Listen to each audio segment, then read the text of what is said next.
નમસ્કાર. આજે આપણે એક એવા તહેવાર વિશે વાત કરવાના છીએ જે એ માત્ર ઉજવણી નથી પણ એક ઊંડી આધ્યાત્મિક યાત્રા છે. હા, આપણે વાત કરી રહ્યા છીએ મહાશિવરાત્રિની. ચાલો આ રાત્રિના ગહન રહસ્યોને સાથે મળીને સમજીએ. તો સૌથી પહેલો અને સૌથી મોટો સવાલ, લાખો લોકો માત્ર એક રાત માટે આખી રાત જાગરણ કેમ કરે છે? શું છે આ રાતમાં એવું ખાસ? આ જાગરણ પાછળનું સાચું કારણ શું છે? ચાલો આની જ તો આપણે ઊંડાણમાં વાત કરવાની છે. જો આપણા મોટાભાગના તહેવારો એટલે શું? ધૂમધામ, ઉજવણી, મોજ મસ્તી. પણ મહાશિવરાત્રિ આ બધાથી સાવ અલગ છે. આ કોઈ બહારની ઉજવણી નથી પણ એક અંદરની યાત્રા છે.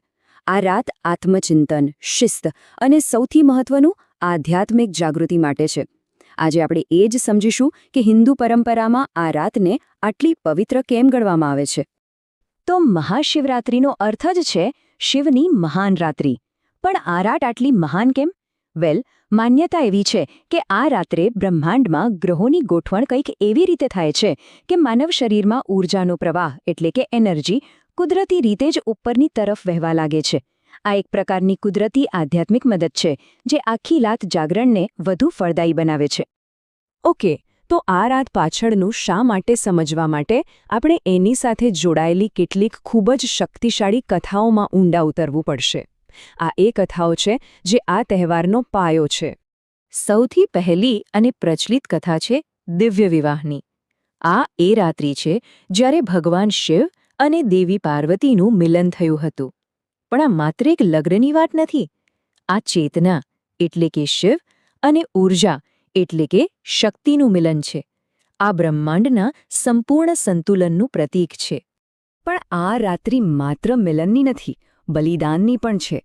અને આ બીજી કથા જોડાયેલી છે સમુદ્ર મંથન સાથે. જ્યારે દેવો અને અસુરો અમૃત માટે સમુદ્ર મંથન કરી રહ્યા હતા ત્યારે અમૃત પહેલાં એક અત્યંત ભયાનક, ઘાતક વિષ બહાર આવ્યું, હળાહળ. અને આ વિષ એટલું શક્તિશાળી હતું કે આખી સૃષ્ટિને નષ્ટ કરી શકે એમ હતું. ત્યારે જ ભગવાન શિવે આગળ આવીને એ આખા વિષને પી લીધું. પણ તેમણે એને પોતાના શરીરમાં ઉતરવા ન દીધું, ગળામાં જ રોકી રાખ્યું. અને એના કારણે જ એમનું ગળું વાદળી એટલે કે નીલું થઈ ગયું. ત્યારથી જ તેઓ નીલકંઠ કહેવાયા.